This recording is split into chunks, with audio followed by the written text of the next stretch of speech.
अगली खबर की माफियाओं और अपराधियों को सीएम योगी आदित्यनाथ ने कड़ी चेतावनी दी है। माफिया का सफाया मेरा प्रिय विषय है, ये योगी आदित्यनाथ कह रहे हैं। माफिया का खात्मा मुझे पसंद है। योगी आदित्यनाथ ने एक बड़ा संदेश देने की कोशिश की। क्या कह रहे हैं जरा सुनिए। एक दिन यूपी के डीजीपी,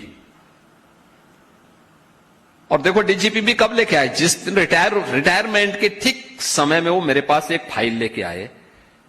तो मैंने कहा ये क्या है। मैं सोचा कि हो सकता है कि अपना एक्सटेंशन का लेकर के आए होंगे। तो मैंने कहा ये क्या है।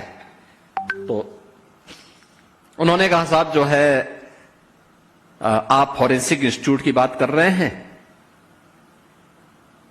यूपी पुलिस की ही लैंड है लेकिन एक माफिया का कब्जा है। तो मैंने कहा ये तो हमारा सबसे प्रिय विषय है।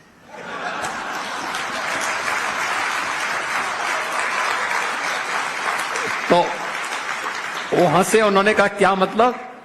मैंने कहा बस मुझे दे दीजिए, मैं इसको ठीक करवा देता हूं। भी आप आश्चर्य करेंगे कि 120 एकड़ लैंड है वो, एयरपोर्ट से मुश्किल से 3 किलोमीटर की दूरी पे। उसकी कीमत कैसा सा आपको पता होगा। और अच्छा समय आया, मुझे बताया, उसने डीजीपी ने मुझे बताया, कहा साहब वो प्लॉटिंग करना शुरू कर दिया है। मैंने कहा घबराइए मत। मैंने कागज निकाले उसके। फिर मैंने कहा रेवेन्यू बोर्ड में किस अधिकारी ने इसके पक्ष में किया था, कब किया था, निकालो उसकी पूरी कुंडली निकाल दो। निकाला, बोर्ड ऑफ रेवेन्यू के चेयरमैन को बुलाया। मैंने कहा तत्काल उसको स्टे करो।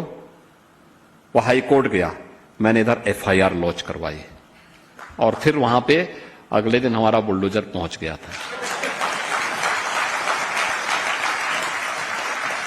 पहली बार जब लखनऊ में उसने बुलडोजर देखा तो उसके बाद वो तुरंत आया सिलेंडर कर। उसने कहा साहब आप एफआईआर में कुछ मत करिए, मैं पूरी लैंड गवर्नमेंट को हैंड ओवर कर रहा हूं। मैंने कहा तो हम ले ही चुके हैं, तुम्हारे कहने से कुछ नहीं होने वाला है। लेकिन याद करना, आगे से अगर कहीं तुमने यूपी के अंदर लैंड कब्जा की तो मान के चलो कि तुम्हें यूपी में कोई ठिकाना नहीं मिलेगा। अगली खबर की माफियाओं और अपराधियों को सीएम योगी आदित्यनाथ ने कड़ी चेतावनी दी है। माफिया का सफाया मेरा प्रिय विषय है, ये योगी आदित्यनाथ कह रहे हैं। माफिया का खात्मा मुझे पसंद है। योगी आदित्यनाथ ने एक बड़ा संदेश देने की कोशिश की। क्या कह रहे हैं जरा सुनिए। एक दिन यूपी के डीजीपी, और देखो डीजीपी भी कब लेके आए, जिस दिन रिटायरमेंट के ठीक समय में वो मेरे पास एक फाइल लेके आए।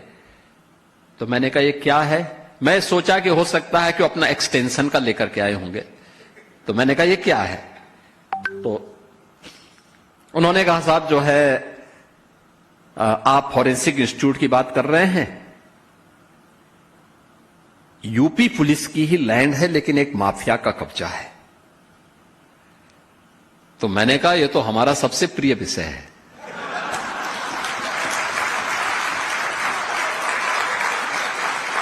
तो वो हंसे, उन्होंने कहा क्या मतलब। मैंने कहा बस मुझे दे दीजिए, मैं इसको ठीक करवा देता हूं। भी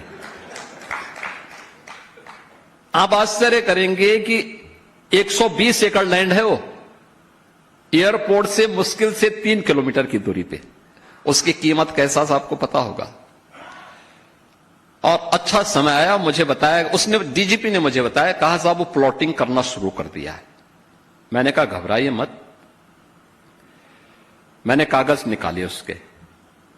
फिर मैंने कहा रेवेन्यू बोर्ड में किस अधिकारी ने इसके पक्ष में किया था, कब किया था, निकालो उसकी पूरी कुंडली निकाल दो। निकाला, बोर्ड ऑफ रेवेन्यू के चेयरमैन को बुलाया। मैंने कहा तत्काल उसको स्टे करो। वो हाई कोर्ट गया, मैंने इधर एफआईआर लॉन्च करवाई और फिर वहां पे अगले दिन हमारा बुलडोजर पहुंच गया था। पहली बार जब लखनऊ में उसने बुलडोजर देखा तो उसके बाद वो तुरंत आया सिलेंडर कर। उसने कहा साहब आप एफआईआर में कुछ मत करिए, मैं पूरी लैंड गवर्नमेंट को हैंड ओवर कर रहा हूं। मैंने कहा तो हम ले ही चुके हैं, तुम्हारे कहने से कुछ नहीं होने वाला है। लेकिन याद करना, आगे से अगर कहीं तुमने यूपी के अंदर लैंड कब्जा की तो मान के चलो कि तुम्हें यूपी में कोई ठिकाना नहीं मिलेगा।